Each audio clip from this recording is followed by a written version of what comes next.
What's going on, my fellow Jedi and Padawans? Welcome back to another Jedi gaming video. Thank you guys so much for coming back to the video, and if you guys are new, welcome. We are going to be covering the Bittersweet, our second weapon from this Act 1 right here, which has that nice, beautiful Dark Ether Reaper origin traits. You can see right here the role I have on this bad boy. Definitely more of my PvP role, not too crazy about the fourth column. That's definitely PvE, but we'll cover all those god roles in a second after this origin trait. So those final blows with the weapon periodically spawn Dark Ether charges. Charges can be detonated early with fires of the weapon, or by coming into contact with them. Doing so refills the weapon from those reserves. So with this weapon, very good. We got 6 in the magazine right now. Can get even higher with better rolls of this, but if you're getting some of those defeats as well as doing damage, you're going to be able to reload your weapon automatically with those, plus some of the perks that we have. So we're going to be going over what I think is probably the new DPS king for the PvE realm for sure. Alright, so starting us out for the PvE realm, this thing's going to be juiced because our artifact is giving grenade launchers some crazy things by weakening targets, as well as creating like a kinetic tremors on them when doing damage with them. So they are absolutely nuts this season, but we're going to go with hard launch as our barrel, giving us 15 in velocity, -5 in blast radius. The lower blast radius does more damage on single targets. So for DPS, definitely build that blast radius as low as you can. If you're looking for like an ad clear weapon of this, go with the blast radius as high as you can go. But I did go with handling as my masterwork as well, so we can switch on and off of this weapon very quickly for that DPS rotations. Now we got spike grenades, for sure the best, with that 12.5% increase on heavy damage with the direct impacts right there. We got a juice magooser if you can get this bad boy to roll for doing DPS on some of those big bosses, as long as you're making direct contact with them. Now, in this column, we got 3 different options in my personal opinion. The first one, and the best one, is this new Envious Arsenal. Dealing damage with both other weapons before readying this weapon refills it from reserves. Now, does that sound familiar? Because it's the exact same thing as bait and switch, where we get increased damage by doing damage with all 3 weapons. We are going to be able to get that to proc with this Envious Arsenal as well, so the damage rotation is going to be absolutely crazy. Now, if you're going for ad clear, we got reverberation. Final blows with this weapon increase the size of its detonations for a short period of time. We get 100 blast radius for 5.5 seconds. So this is definitely super nice for getting that ad clear potential, because better blast radius, better AoE effect on all of those enemies inside of that. So I would go with this if you're looking for an ad clear version of the weapon. Now, last but certainly not least, probably my second choice in this column for the DPS rotation is loose change. So applying an elemental debuff to a target increases the weapon's reload, aim assist, as well as movement while ADSing. Definitely using it more for the fact that we get a faster reload speed on this. It's +50 to reload, which is super nice on a grenade launcher like this, so we can just juice some damage with bait and switch, get it to reproc by reloading quickly, switch to our other weapons, do damage, switch back. We're going to just have that ready to go. So I think that this loose change is probably the second best, besides that new Envious Arsenal, which is definitely number 1. Now, to pair with that, we got bait and switch. Like I said, dealing damage with all equipped weapons within a short time gives a bonus to the damage of this weapon, which it is very high at 30%. Easily the best damage buff in the game, and easiest to get procced in a lot of situations, besides just like a weaken effect, if you will.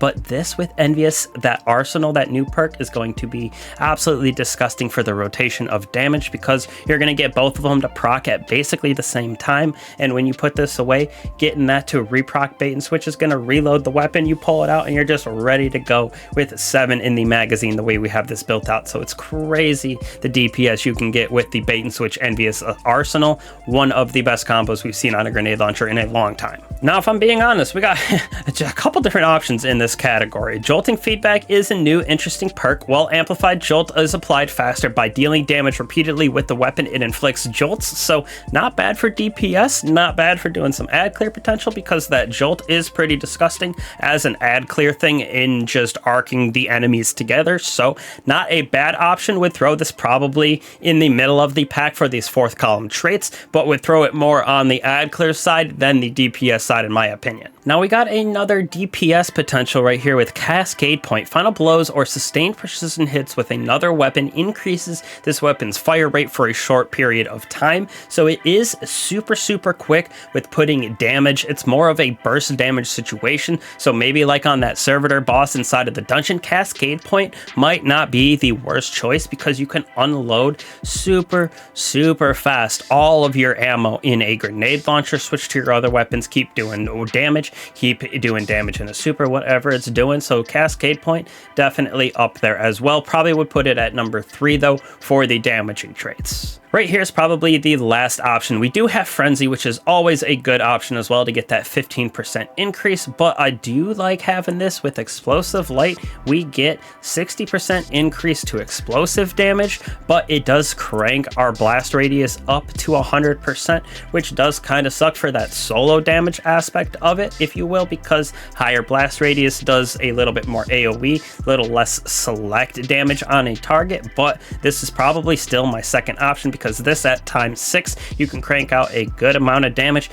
get it to reload with that Envious Arsenal, if you will. So I would throw this at the number 2, almost interchangeably with Cascade Point, but Bait and Switch is definitely the number 1 with that Envious Arsenal new perk. This thing is disgusting. Probably gonna give it a 4.9, 5.0 this season, especially because of the combination with our artifact, being able to weaken enemies with that consistent grenade damage energy. We're able to get kinetic tremors to proc by doing damage, even though there's a little bit of a bug right now with it. Bungie is fixing that, but absolutely disgusting weapon. Would definitely want to grind this out as one of your first ones that you get that god roll for, since we don't have crafting this season, which is super nice, my personal opinion. Now, when we move on to PvP, this thing is definitely very good as well. Blast radius is very high. We can have up to 6 in the magazine with this bad boy if you're grinding out heavy, of course, but 85 as blast radius for hitting those guardians around the corners, if you will. I like having as high of AoE effect as I can. That's why I went with blast radius as my masterwork, as well as volatile launch as my first perk right here for our barrels, because it does give us that plus 15 to blast radius. We do lose a little bit in handling, which isn't the worst thing, but I do like to swap on and off of this a little bit quicker depending on the situation in the Crucible, but very good blast radius, gets defeats from pretty good distance away. Now adding to that right here, we got our explosive ordnance, plus 5 to velocity, plus 10 to blast radius, allowing us to have that juice at 85 for the blast radius. Definitely what my number 1 choice would be here for mag. 2 options in my opinion right here for the third column. We got ourselves reverberation. Final blows with this weapon increase the size of its detonations for a short duration. Even though we're already at 85, getting that blast radius up to 100 for 5 seconds definitely can help it for getting multiple defeats, especially if people are hogging each other inside of a point, trying to hide from the heavy blows, you know what I'm saying? You can have this reverberation, and that 100 blast radius really can wipe out some guardians. Second option for you guys, totally a personal preference between the two, is perpetual motion. This weapon gains bonus stability, handling, reload while the wielder is in motion. Definitely like it, like I said, for that handling. Definitely a situational thing though.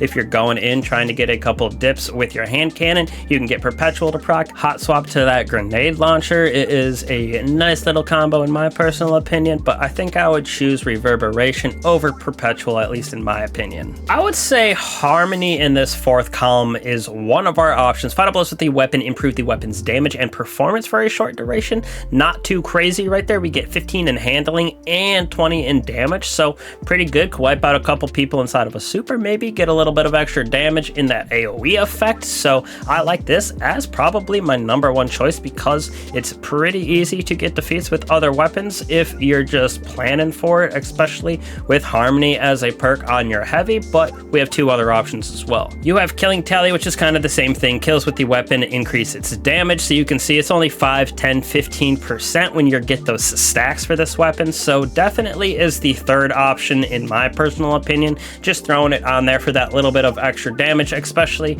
if you have a bunch of stacks of the heavy because you're farming it. Pick up a brick from somebody who died with it, something like that. Killing tally is not a bad option, but harmony is definitely the number 1 choice. With last but not least, least, the second choice I would go with behind Harmony is probably Frenzy, because being in that compact gives us a nice little bit of boost to our handling, reload speed, and we get 15% increase to damage. So that's why I would throw this in second, because we can be inside of combat pretty easily inside of the Crucible, but Harmony is also easy to get procced, and I like Harmony a little bit better in my opinion than Frenzy. So totally up to you, totally up to your gameplay style. We give this the nice middle of the road, probably like a 4-2 for the Crucible. Definitely some better ones that I like to use. My Blast Brute have that thing almost like 400 or 500 kills with it. I have a grenade launcher, the Cataphract Strand one, also very good. We'll put that a little bit higher than this one as well. I really like Chain Reaction in the 4th column. That is a very fun perk for the Crucible in my personal opinion, but not too bad at a 4-2 for this weapon. So I would grind this out definitely as one of the first ones that you should from Ido, and with these new weapons with that Dark Ether Reaper origin trait. Very fun, very good weapons from the season in my opinion. Definitely got some that are lackluster, but this, the Sniper as well with that Sovereignty, very good weapons in my personal opinion, as well as the Hand Cannon. Those are going to be my 3 most run weapons I think from this season, maybe with the Pulse Rifle right behind it, because it does have that Jolt perk with the jolting feedback, but just by doing damage you're able to get Jolt to happen. So not a bad thing for the Pulse Rifle either, but lots of good weapons to come. So we're going to be doing some builds coming up here, going to be going over the rest of the weapons, as well as doing a full dungeon guides with the secrets, everything like that, so you can get the Icebreaker Catalyst, get the dungeon done quickly, because there's a lot of little mechanics going on and a lot of tips and tricks that can help Guardians get that clear with a lot more ease. So thank you guys again for watching. I truly appreciate you guys. I will catch you guys in the next one. Peace.